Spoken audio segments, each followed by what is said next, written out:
भारतीय इतिहास की जब बात की जाती है तो वह इतिहास मुगलों के दौर से शुरू होता है, क्योंकि उससे पहले का इतिहास माइथोलॉजी घोषित किया जा चुका है।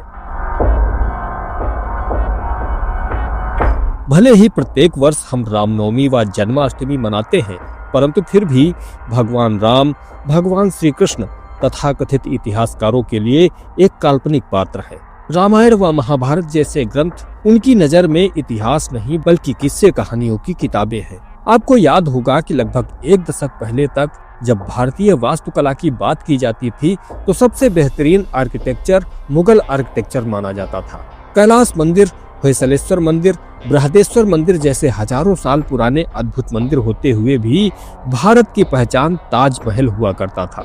यकीन मानिए, यदि विज्ञान का इतना विकास न हुआ होता तो ये वामपंथी इतिहासकार हमारा बचा खुचा इतिहास भी दफन कर चुके होते। परंतु भला हो उन वैज्ञानिकों का जिन्होंने राम सेतु और द्वारका की खोज करके ये साबित कर दिया कि रामायण व महाभारत काल्पनिक नहीं बल्कि जीता जागता इतिहास है। तो साथियों, आज हम आपको उसी जलमग्न द्वारिका के दर्शन करवाने वाले हैं जहां भगवान श्री कृष्ण का साम्राज्य हुआ करता था। तो चलिए शुरू करते हैं आज का वीडियो। परंतु उससे पहले आपसे छोटा सा विनम्र निवेदन है कि प्लीज इस वीडियो को लाइक कर दीजिए और कमेंट में जय श्री कृष्ण लिख दीजिए, क्योंकि आपका रिएक्शन ही हमें और ज्यादा प्रेरित करेगा। नमस्कार, स्वागत है आपका आपके अपने यूट्यूब चैनल हिंदुत्व का शंखनाद पर, और मैं हूँ आपका दोस्त विष्णु शरण। भारत से सटे समंदर अपने आप में कई रहस्य समेटे हुए हैं। समंदर के नीचे आज भी ऐसी कई साइट्स दबी हुई हैं जिनके बारे में किसी को नहीं पता। कुछ वर्षों पहले एक ऐसी ही जगह की खोज हुई थी जिसके बारे में जानकर हर कोई हैरान था। हम बात कर रहे हैं ऐतिहासिक द्वारका नगरी की, जो आज भी गहरे समंदर में मौजूद है। समुद्र की ये लहरें जो ऊपर इतना शोर कर रही हैं, गहराई में ये बिल्कुल शांत है। यहाँ गहरा सन्नाटा है और इस गहरे सन्नाटे में सोया हुआ है एक नगर। वो नगर जो कभी स्वर्ग के समान था, जहाँ स्वर्णमयी दीवारें और रत्न जड़ित स्तंभ थे, जिसे स्वयं भगवान श्री कृष्ण ने बसाया था। द्वारका एक महान साम्राज्य जो कभी समुद्र के गर्त में समा गया। 20वीं सदी के अंत में जब वैज्ञानिकों ने समुद्र के भीतर खोजबीन शुरू की तो कुछ ऐसा मिला जो हर किसी को चौंका देने वाला था। दरअसल 1983 में भारतीय पुरातत्व सर्वेक्षण और समुद्री पुरातत्वविदों ने द्वारिका के आसपास खोज शुरू की और समुद्र के 300 फीट नीचे उन्हें एक विशाल नगर मिला, जिसकी कार्बन डेटिंग से पता चला कि समुद्र के तल में मिली यह संरचनाएं लगभग 5000 साल पुरानी हैं। इस नगर में वैज्ञानिकों को 600 से अधिक द्वारों, दीवारों, गलियों और स्तंभों के अवशेष मिले, जो यह साबित कर रहे थे कि यह नगर एक सुव्यवस्थित नगर हुआ करता था। महाभारत और हरिवंश पुराण के अनुसार यह नगर 9 लाख वर्ग योजन में फैला था और यहाँ सुरक्षा के लिए सैकड़ों विशाल दरवाजे बनाए गए थे। इसी कारण से इसे द्वारिका कहा गया। हैरानी की बात यह है कि वैज्ञानिकों ने जब महाभारत में वर्णित द्वारिका और इस विशाल नगर की संरचना का मिलान किया तो आश्चर्य का ठिकाना न रहा। जिस महाभारत ग्रंथ को वो अब तक एक मिथ मान रहे थे, उसी महाभारत ग्रंथ में वर्णित द्वारिका हूबहू इस नगर जैसी थी।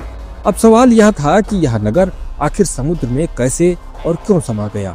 महाभारत ग्रंथ के अनुसार कंस के ससुर जरासंध ने मथुरा पर 17 बार आक्रमण किया, जिससे अपनी प्रजा की सुरक्षा के लिए भगवान श्री कृष्ण ने समुद्र से भूमि लेकर द्वारिका नगर बसाया था।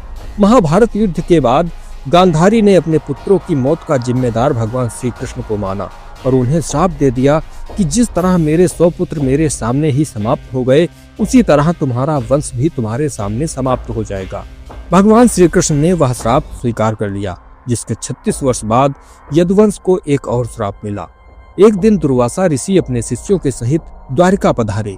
उस दौरान भगवान श्री कृष्ण और जामवंती का पुत्र सांब ऋषियों की परीक्षा लेने के लिए पेट में कड़ाही बांध लेता है और अपने दोस्तों के साथ मिलकर ऋषियों से जाकर पूछता है कि उसे लड़का होगा या लड़की। सांब के इस व्यवहार से दुर्वासा ऋषि क्रोधित हो गए और कहा कि इससे मूसल पैदा होगा जो पूरे यदुवंश को समाप्त कर देगा। यह बात जब भगवान श्री कृष्ण को पता लगी तो वो समझ गए कि गांधारी का श्राप अब फलित होने वाला है और पृथ्वी पर उनका समय भी अब पूरा हो चुका है। सांब ने एक मूसल को जन्म दिया जो भगवान कृष्ण के आदेश से घिस घिस कर समुद्र में बहा दिया गया, और जब छोटा सा टुकड़ा बचा तो उसे ऐसे ही समुद्र में फेंक दिया गया। इस टुकड़े को एक मछली ने निगला और उस मछली को एक शिकारी ने पकड़ा, जिसके बाद मूसल का वह टुकड़ा शिकारी को प्राप्त हुआ और इस टुकड़े से एक तीर बनाया गया। घिस घिस कर जो मूसल समुद्र में बहाया गया था उसकी एक प्रकार की घास बनी, जिसमें मूसल जैसे फल लगे। एक दिन प्रभास क्षेत्र में यदुवंशी आपस में लड़ने लगे और मूसल के वही फल तोड़कर एक दूसरे को मारने लगे। इस तरह इस मूसल युद्ध में सभी यदुवंशी मारे गए, केवल एक ब्रजनाभ बच गया था जो भगवान श्री कृष्ण का पौत्र था। इसी ब्रजनाभ ने बाद में 84 कोस का ब्रजमंडल बसाया था जो आज भी है।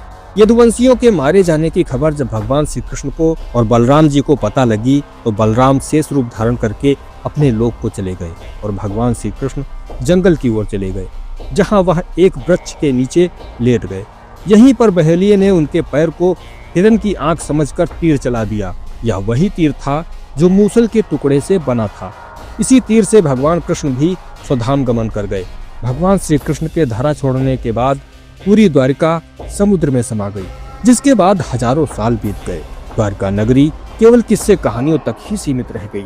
लगभग 3 दशक पहले तक किसी को विश्वास ही नहीं था कि द्वारिका नगरी कोई कल्पना नहीं बल्कि साकार रूप में आज भी मौजूद है। द्वारिका वह नगरी जिसे भगवान श्री कृष्ण ने बसाया और जो काल के गर्त में समा गई।